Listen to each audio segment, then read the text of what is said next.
శ్రీ మహాగణాధిపతయే నమః. ఐం మహాసరస్వత్యే నమః. శ్రీ లలితాంబికాదేవియే నమః. రాశి ఫలాల కార్యక్రమములో భాగంగా ప్రతి మాసము కూడా ఎవరెవరికి ఎలా ఉండబోతుంది ఏమిటి అనేటువంటి విషయాలు మనం ఎప్పటికప్పుడు తెలియజేస్తూ ఉన్నాము. అందరూ కూడా తెలుసుకుంటూ ఉంటారు కూడా. అయితే ఈసారి డిసెంబరు నెల ఫలితాలు అందరికీ కూడా 12 రాసుల వాళ్లకు ఎలా ఉండబోతున్నాయి ఏమిటి అనేటువంటి విషయం గురించి ఇప్పుడు నేను తెలియజేయబడుతుంది. అయితే ఈ డిసెంబరు మాసములోనే మార్గశిర మాసం అనేటువంటిది కూడా వస్తుంది. అంటే శ్రీ మహావిష్ణువు మాసానాం మార్గశీర్షోస్మి అన్నాడు. కార్తీకం అయిపోతూనే మార్గశిర మాసమే కదా వస్తుంది. అలా మార్గశిర మాసం ఎప్పుడైతే వస్తుందో ఇక్కడ కార్తీకమంతా కూడా పరమేశ్వరుడికి సంబంధించినటువంటి ఇది. మార్గశిర మాసము అంతా కూడా మార్గశిర మాస స్నానాలు చేయటం అనేటువంటిది ఉంటుంది. కార్తీక మాసంలో దీపాలు వెలిగించటం, కార్తీక స్నానము ఉంటుంది. కానీ మార్గశిర మాసములో మాసానాం మార్గశీర్షోస్మి అన్నాడు అంటే శిరస్సు వంటిది అని దాని అర్థం. శ్రీ మహావిష్ణువు యొక్క శిరస్సు అంటే తలకాయ ఏమిటి అంటే మార్గశిర మాసం అని. అందువలన ఇంకా విష్ణు ఆలయాల వైపు ఈ భక్త మండలి యొక్క బృందం అంతా కూడా మన హిందూ ఇదంతా కూడా ఆ దేవాలయాల వైపు చూస్తూ ఉంటాం. స్నానాలు చేయటం, వెంటనే తెల్లవారుజామునే విష్ణు పరంపరమైనటువంటి ఆలయాలకు వెళ్ళటము, దర్శనం చేసుకుని అందరూ కూడా సుఖ సంతోషాలతో ఉండాలి అనేటువంటిది తెలియజేస్తూ ఇక రాశి ఫలాల కార్యక్రమములోకి మనము ఉపక్రమిద్దాం. మేషరాశి వారికి ఈ డిసెంబర్ మాసమంతా కూడా ఎలా ఉంటుంది అంటే అద్భుతంగా అనుకూలవంతముగా కొన్ని కలిసొచ్చేటువంటి అంశాలు కానీ ఎక్కువగా కనపడుతూ ఉన్నాయి. అయితే అనుకున్న పనులన్నీ అనుకున్న విధానముగా జరుపుకోవటము, ఇంకా మరింత పుంజుకోవటము కూడా ఉండవచ్చును. అంతేకాకుండా ఆరోగ్యము మెరుగుపడటము, సరే సంతోషముగా ఉండడమే కదా కావాల్సింది. అలాగే వృత్తి వ్యాపారాలు చేసుకునేటువంటి వాళ్లకు యథావిధిగా అనుకూలవంతముగానే ఉంటుంది గాక చిన్న చిన్న సమస్యలు ఏవి రాకుండా ఉండవు కదా. వచ్చినప్పటికీ అవన్నీ కూడా ఆ సమస్యలను అధిగమించి ముందుకు వెళ్ళటానికే ప్రయత్నం చేస్తారు, వెళతారు కూడా. ధైర్యంగా ఉండండి. అలాగే శత్రువులు కూడా మిత్రులుగా మారటము. ఎవరైనా కాస్త ఇబ్బంది కలిగించేటువంటి వాళ్ళు, మనం పదం వాడుతూ ఉంటాము కానీ అక్కడ జాతకం రీత్యా ఎవరికైనా ఎందుకుంటారు శత్రువులు? ఏదో ఉంటారు, కాస్త ఈర్ష్యాలువులు ఉంటే ఉండవచ్చునేమో బాగున్నారని, అంతేగాని ఏమి ఇబ్బంది ఉండదు. అటువంటి ఈర్ష్యపరులు కానీ మన మీద వ్యతిరేకం ఉండేటువంటి వాళ్ళు కానీ అనుకూలముగా మారే అవకాశాలు ఎక్కువగా ఉన్నాయి ఈ మాసములో. అంతేకాకుండా మీకు వాళ్ళే సహకరించేటువంటి ఇది కూడా వస్తుంది. మీకు డౌట్ రావచ్చు, వీళ్ళున్నారే మనకెక్కడ సహకరిస్తారబ్బా, ఇతను ఉన్నదాని వల్ల మనకు పని కాదు అని అనిపించినప్పుడు వాళ్ళే లేదు సహకరిస్తాను అని మీ మీద ప్రేమతోనూ అనుకూలంగా చేయడానికి సిద్ధపడతారు గాక. అంతేకాకుండా రావాల్సినటువంటి సొమ్ము డబ్బులు ఏవైతే ఉన్నాయో అవి మీకు సకాలములో అందుతాయి. అంతేకాకుండా సమస్యలను పరిష్కరించుకునేటువంటి మార్గము వైపు మీ యొక్క నడక ఉండబోతున్నది ఈ మాసములో.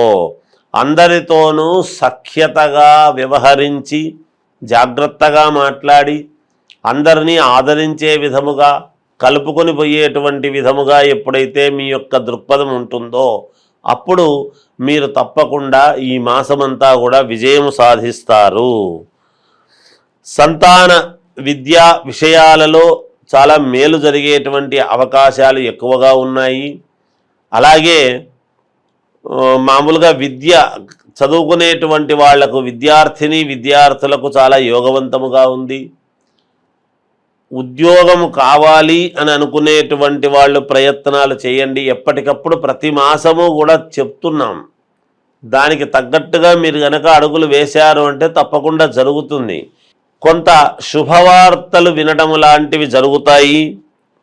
అన్ని రంగాల వారికి ఈ మేషరాశి వాళ్ళు అనేక రంగాలలో ఉంటారు.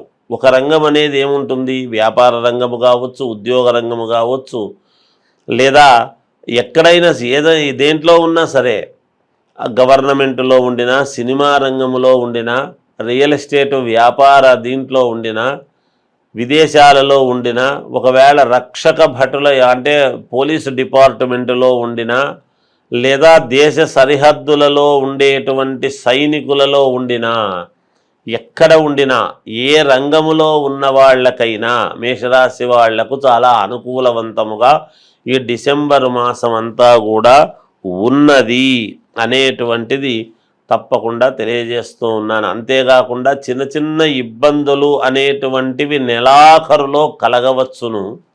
దాన్ని మీరు తప్పకుండా అధిగమించి తీరుతారుగాక.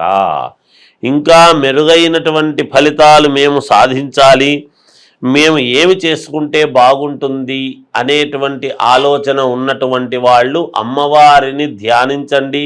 ఏ అమ్మవారైనా పర్వాలేదు, అమ్మవారిని ధ్యానిస్తే మీకు మేలు జరుగుతుంది. ఇది రాసుల ప్రకారముగా చాలా అనుకూలవంతముగా ఉన్నది. కానీ మీ వ్యక్తిగతమైనటువంటి జాతకాలను ఒక్కసారి పరిశీలన చేసుకోండి. ఎందుకంటే అందరూ ఒకే లగ్నములో పుట్టి ఉండరు కదా, లగ్నము వేరుగా పుట్టి ఉంటారు. ఒక్కొక్కరి లగ్నం వాళ్లకు ఒక్కొక్క రకంగా ఉంటుంది. అందుకని దాన్ని బట్టి మీరు ఆలోచన చేసుకోండి. మీ వ్యక్తిగతమైనటువంటి జాతకాలు మీకు అనుకూలమైన వాళ్ళ దగ్గర చూపించుకొని ఏదైనా పరిహారాలు ఉంటే చేసుకునే మార్గం చేసుకోండి. తప్పకుండా మేలు జరుగుతుంది గాక. శ్రీ మహాగణాధిపతయే నమః. ఐం మహాసరస్వత్యే నమః. శ్రీ లలితాంబికాదేవ్యే నమః. ఇప్పుడు కార్తీక మాసంలో అందరూ దీపాలు పెట్టుకోవటం అనేటువంటిది సర్వసాధారణం. ప్రతి వాళ్ళు ఇంటి ముందు దీపాలంకరణ, పూజలు, పరమేశ్వరుడికి అభిషేకాలు అన్నీ చేసుకుని ఉంటారు. ఇంకా మనకు పనులు కావాలి, మనకు ఏవో ఆటంకాలు జరుగుతున్నాయి, అనేక రకాల మన పనులలో ఎటువంటి వ్యాపారాలు చేసుకునేటువంటి వాళ్ళకైనా, ఉద్యోగాలు చేసుకునేటువంటి వాళ్ళకైనా, ఆడపిల్లలకు వివాహము కావాలి అనుకునేటువంటి వాళ్ళు కానీ, మగపిల్లలకు వివాహము కావాలనుకునేటువంటి వాళ్ళకైనా, ఇలా ఒకరొకరికి నేను విదేశాలకు వెళ్ళి చదువుకోవాలి, మేలు జరగాలి, లేదా అనారోగ్యముతో బాధపడుతూ ఉండేటువంటి వాళ్ళకైనా, ఇప్పటి నుంచో దీర్ఘకాలికముగా అనారోగ్యంతో ఉంటున్నాము, డాక్టర్ దగ్గరికి వెళుతున్నాము కానీ ఏమీ లేదంటున్నారు, ఇలా అనేక రకాల కోరికలు, అనేక రకాల ఆలోచనలు ఉంటాయి. ఉద్యోగాలు కావాలనుకునేటువంటి వాళ్ళు, లేదా ఉద్యోగములో ఇది రావాలి అంటే ప్రమోషన్ రావాలి అనుకునేటువంటి వాళ్ళు, భార్యాభర్తల యొక్క సత్సంబంధము,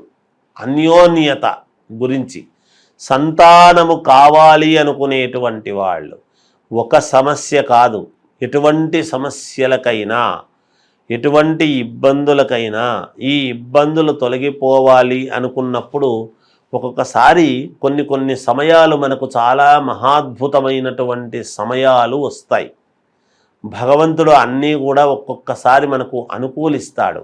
ఆ అనుకూలించినప్పుడు గనక దాన్ని మనము పట్టుకోగలిగినాము అంటే మనకు విజయము లభించినట్టే అనేటువంటిది అక్కడ సారాంశము. ఇంతకు నేనేమి చెప్పొస్తున్నాను అంటే, ఈ కార్తీక మాసములో అమావాస్యతో కార్తీక మాసం అయిపోతుంది. ఈ అమావాస్య అనేటువంటిది శనివారము నాడు మధ్యాహ్నము వచ్చి ఆదివారము మధ్యాహ్నము దాకా ఉంటున్నది, ఉదయం 11 గంటల చిల్లర దాకా. అటువంటప్పుడు దేహపీడ అనేటువంటిది ఎవరికైతే ఉంటుందో, మానసికమైనటువంటి ఇబ్బందులు ఇవన్నీ ఉంటాయో, మామూలుగా విపరీతమైనటువంటి తిరిగి మాకు పనులు కావడము లేదు అనేటువంటి ఆలోచన ఉంటుందో, ఈ 2 రోజులు కూడా కీలకమే. ఆదివారము నాడు ఆరోగ్యానికి మేలు జరుగుతుంది. ఆదివారము అమావాస్య అంటే పరమ పుణ్యప్రదమైనటువంటిది. సరే, సోమవతి అమావాస్య కూడా మంచిదే. అయితే ఆదివారము అమావాస్య నాడు కానీ శనివారము అమావాస్య నాడు అయినా పర్వాలేదు. ఈ 2 రోజులు చేస్తే మరీ పుణ్యమే. ఏమి చెయ్యాలి అనుకుంటే, ఎవరెవరికైతే ఎంత వయస్సు ఉంటుందో మీ వయస్సు ఎంతనో ఈ సమయానికి అవి చూసుకోండి. ఆ వయస్సు రీత్యా అన్ని ఒత్తులు తీసుకొని అన్ని ఒత్తులను కూడా కుంకుమతో అద్ది, ఎరుపుతో కుంకుమలో అద్ది ఆ అన్ని ఒత్తులు కూడా ఒకటిగా చేసి ఆవు నెయ్యితో దీపారాధన అనేటువంటిది చెయ్యండి.